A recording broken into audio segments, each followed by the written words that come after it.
Hello friends. Lecture 3 में हम देखने वाले हैं Darwin's theory of natural selection and Lamarckism, speciation and human evolution. इसके पहले की जो पार्ट है हमने लेक्चर नंबर 1 एंड 2 में दिए हुए, उसकी लिंक भी हमने डिस्क्रिप्शन बॉक्स में दी है। Darwin's theory of natural selection which is one of the most important point in this chapter. Charles Darwin ने इस थ्योरी को खोज कर निकाला, इसलिए इसे कहते हैं Darwin's theory of natural selection.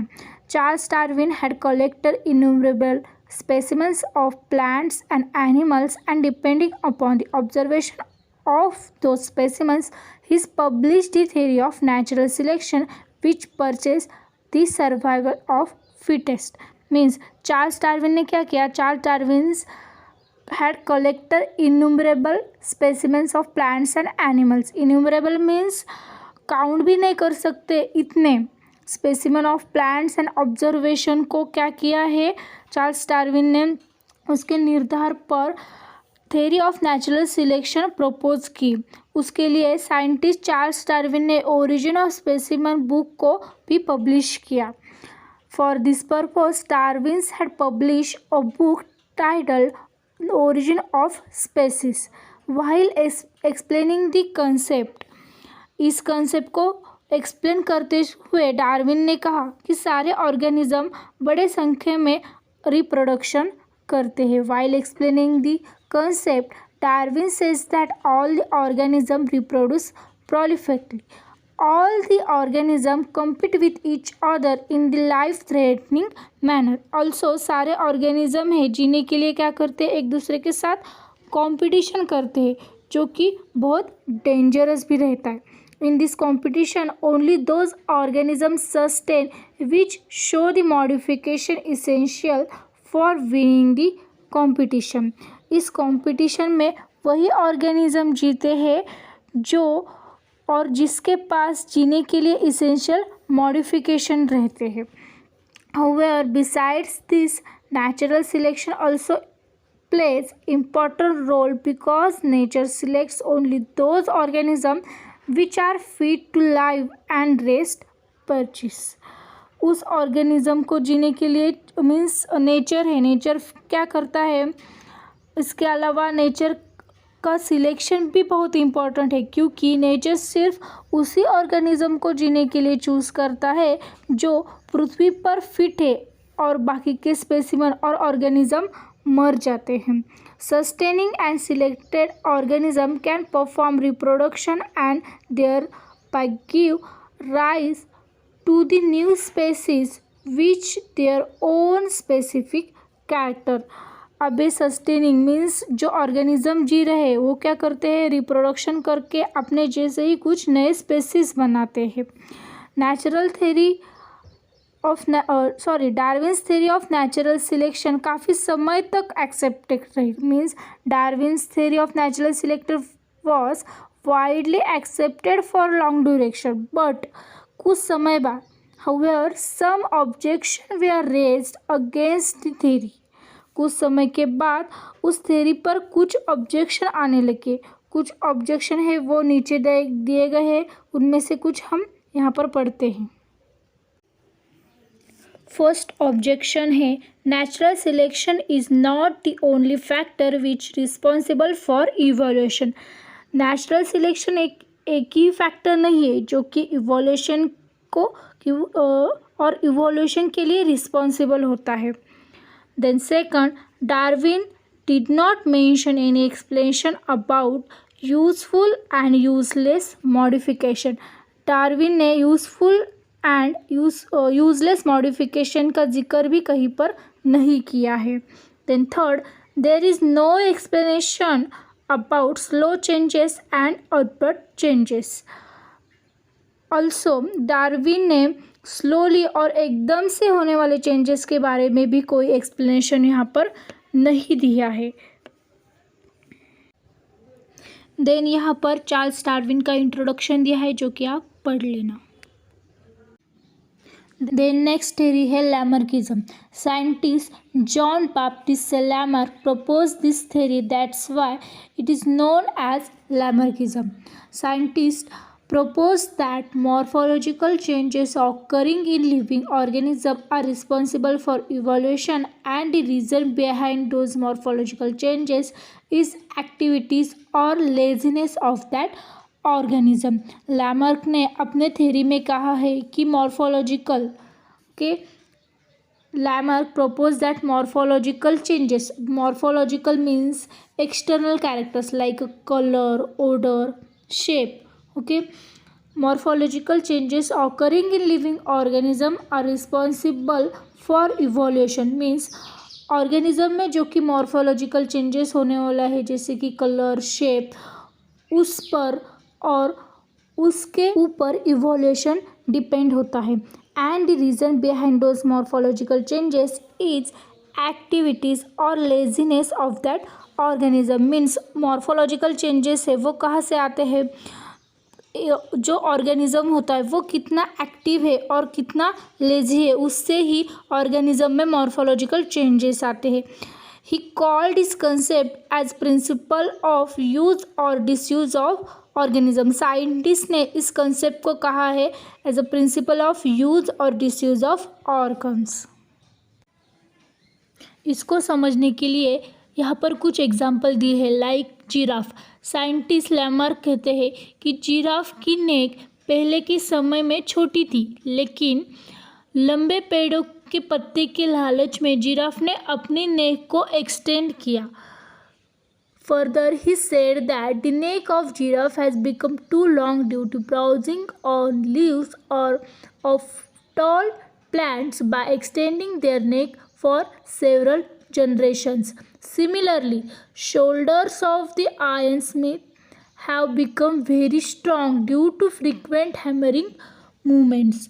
वैसे ही लोहार के कंधे भी अपने काम की वजह से स्ट्रांग होते गए. देन दो ऑर्गेनिजम्स दिए हैं like ostrich and emu. Okay, यहाँ पर दिए है wings of birds like ostrich and emu have become weak due to no use.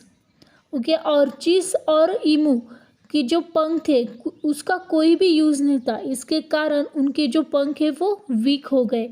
Then swan और डक का एग्जाम्पल दिया है.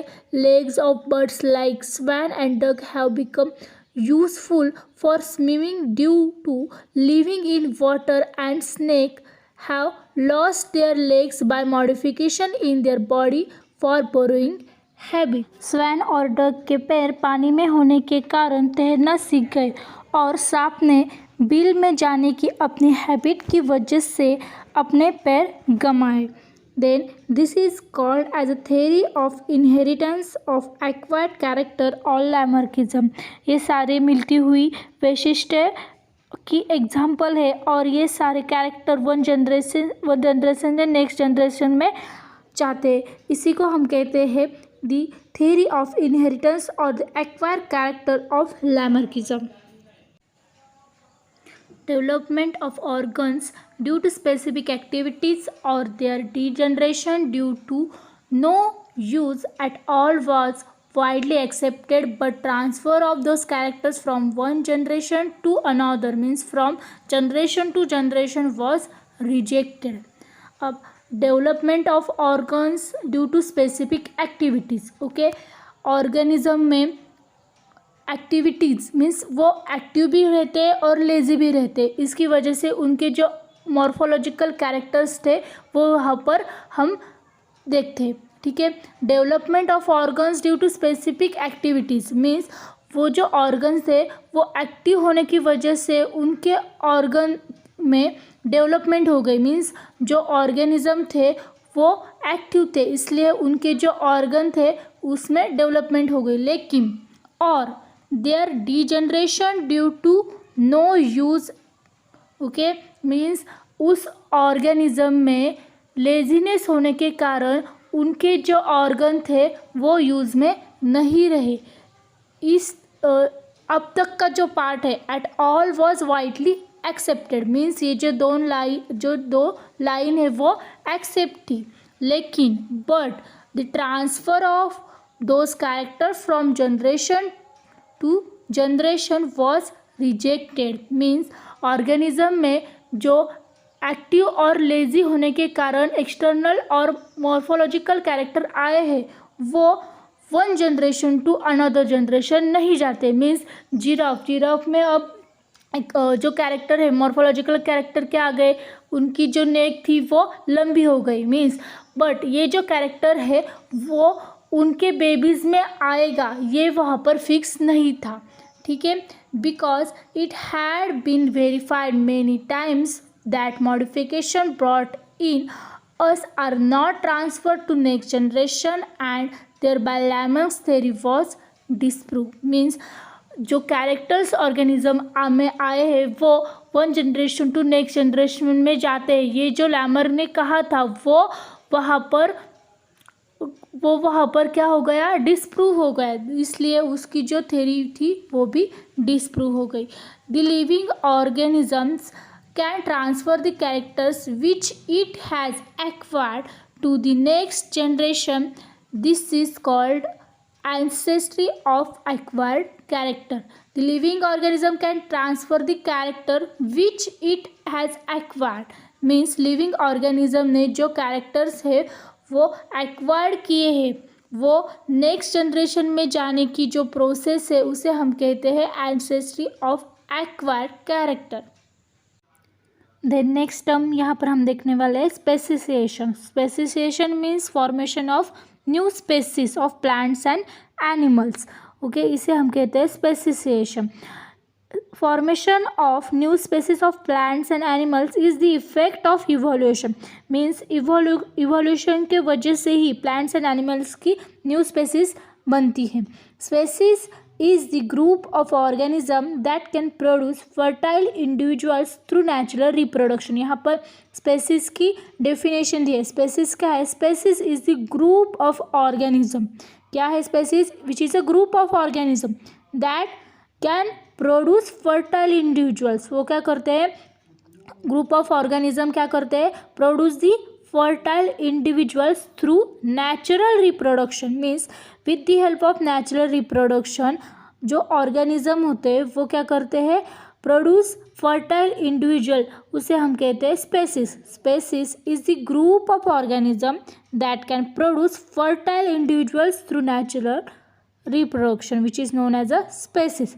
Each species grow in a different or in a specific geographical conditions। okay, जो species होती है वो species different area पर live होती है। मीन्स जो स्पेसीज है उसके food means their food habitat reproductive ability and period is also different. Species अलग अलग एरिया पर वहाँ पर बनती है और उसके जो फूड होते हैं वो भी अलग रहते हैं। देन उनकी आदतें मीन्स हैबिटेट भी अलग रहती है। Then reproductive ability and period is also different. However genetic variation is responsible for formation of new species from earlier one. Then genetic variation which is also responsible, genetic variation है वो भी new species बनने के लिए responsible रहता है। Besides उसके अलावा जो geographical and reproductive changes are also responsible. Means new species बनने के लिए जियोग्राफिकल एंड रिप्रोडक्टिव चेंजेस भी वहाँ पर इम्पॉर्टेंट है। सिमिलरली जियोग्राफिकल और reproductive isolation also leads to speciation. Means geographical and reproductive isolation, isolation क्या है? Isolation means separation. Geographical and reproductive separation which is also leads speciation. Means geographical and reproductive separation की वजह से भी यहाँ पर स्पेसिसिएशन भी होता है। अब हम इस चैप्टर की last term means human evolution देखने वाले। ह्यूमन इवोल्यूशन क्या है? Human evolution the biodiversity that is known today has been said to be formed from very simple unicellular organism due to evolution। means due to evolution की वजह से ही very simple unicellular organism okay means evolution के वजह से very simple unicellular organism में हमें biodiversity देखने को मिली। in this evolution origin of human evolution can be shown as per the picture given below. आपके बुक पर कुछ पिक्चर दी है, देखिए उस पर हमने जो इवोल्यूशन का चार्ट है वो हम आपको समझाएंगे। Last dinosaur disappear approximately 7 crore years एगो। ओके, फर्स्ट क्या हुआ है, मीन्स जो डायनासोर थे वो डिसअपियर हो गए 7 years ago. Then at that time monkey like animals are said to be evolved from the some ancestor who were more or less similar to the modern lemurs। Means 7 crore years ago क्या हुआ, dinosaur थे वो disappear हो गए। At that time means उसी समय पर monkey like animals वहाँ पर इवॉल्व हुए। ओके, क्या हुआ, 7 करोड़ ईयर्स एगो डायनासोर थे वो डिसअपियर हो गए और उसी वक्त मंकी लाइक एनिमल्स वहाँ पर बनते गए। Then tail of this monkey like animals of Africa is said to be disappear about 4 crore years ago. 7 crore years ago dinosaur disappear हो गए और मंकी लाइक एनिमल्स इवॉल्व हुए। देन 4 करोड़ ईयर्स एगो क्या हुआ, जो मंकी लाइक एनिमल्स थे उनकी जो टेल थी वो यहाँ पर डिसअपियर हो गई। They developed due to enlargement in brain. Their hands were also improved and thus ape-like animals were evolved। जो 4 करोड़ ईयर्स एगो क्या हुआ था, जो मंकी लाइक एनिमल थी उनकी टेल डिसअपियर हो गई। उन्हीं एनिमल्स में क्या हुआ, उनकी जो ब्रेन थे वो और शार्प हो गए और उनके जो हैंड्स थे वो यूज़ करने लायक हो गए। ओके, देन वो जो मंकी लाइक एनिमल्स थे वो कैसे दिखने लगे, आप एप जैसे। Then meanwhile this ape like animals reach the south and north east Asia and finally evolve into gibbon and orangutan. मीन्स ये जो एप लाइक एनिमल्स थे वो south and north east Asia पर गए। ओके, और उनका जो इवोल्यूशन है वो किस पर, और उनका जो रूपांतर था वो गिबन एंड ऑन्टन में हुआ। क्या हुआ यहाँ पर, 7 crore years ago dinosaur disappear हो गए, उसी वक्त पर मंकी थे वो उनका इवोल्यूशन हो गया। देन जो 4 करोड़ ईयर्स एगो मंकी थे उनकी जो टेल थी वो डिसअपियर हो गई। देन आफ्टर सम टाइम क्या हुआ, जो मंकी लाइक एनिमल्स थे उनकी टेल डिसअपियर हो गई थी, वो एप लाइक देखने लगे और उनका जो ब्रेन था और शार्प होने लगा और उनके जो हैंड्स थे वो यूज़ लाइक होने लगे। देन वो कहाँ पर गए, south and north east Asia के जो जियोग्राफिकल एरिया था उसके मीन्स वहाँ पर गए। देन उनका जो इवोल्यूशन और रूपांतर था किस में हो गया, गिबन एंड ऑन्टम में। Remaining ape-like animals stayed in Africa and from them gorilla and chimpanzee evolved about 2.5 crore years ago। जो ape-like animals थे वो Africa and from them means Africa में भी वो रह गए। देन उनका इवोल्यूशन आफ्टर 2.5 ईयर्स एगो उनका इवोल्यूशन होकर वो क्या बन गए, gorilla and chimpanzee like animals बन गए। Evolution of some of the 2 crore years old species of apes seems to be occurred in a different way. Means 2 crore years old species, 2 crore year जो पुरानी स्पेसीज हो गई थी वो उनकी जो डिफरेंट वे में उनका इवोल्यूशन होता गया। They had to use their hands more for eating food and other work. उनके जो हैंड्स थे वो खाने के लिए यूज़ करने लगे और उनके जो अदर वर्क थे उसके लिए वो हैंड अपने यूज़ करने लगे। Those apes started to live on lands as the forest started to decline due to the dry environment। Then कुछ समय के बाद जब ड्राई एनवायरनमेंट होने स्टार्ट हुआ उसके बाद क्या हुआ, जो एप्स थे जो कि प्लांट्स पे मीन्स जो झाड़ियों पे रहते थे वो झाड़ियों से नीचे आकर ज़मीन पर रहने लगे। There lumbar bones develop in such a way that they started to stand in erect posture in grasslands and thereby their hands become available for use any time। उनके जो लिम्बार बोन्स थे वो डेवलप हो गए और उनकी जो पोस्चर थी वो भी इरेक्ट हो गई। देन वो ग्रास लैंड्स पर भी इजीली रह सकते थे। उनके जो हैंड्स थे वो भी एनी टाइम उनके लिए यूज़ में आते थे। This first human like animals with erect posture which were using their hands have evolved about 2 crore years ago। means these first human like animals, human जैसे देखने वाला जो animals था with erect posture means जो human like दिखने वाला animals है उसके पास इरेक्ट पोस्चर है, प्लस उसके जो हैंड्स थे वो एनी टाइम यूज़ करने के लिए अवेलेबल थे। ऐसा जो एनिमल्स थे वो अबाउट 2 करोड़ ईयर्स एगो देखने को मिला। First records of human like animals is with us in the form of Ramapithecus ape from East Africa. Means जो कि फर्स्ट रिकॉर्ड था ह्यूमन लाइक एनिमल जैसा जो एप था, okay, which is the Ramapithecus, वो हमें ईस्ट अफ्रीका में देखने को मिला फर्स्ट टाइम।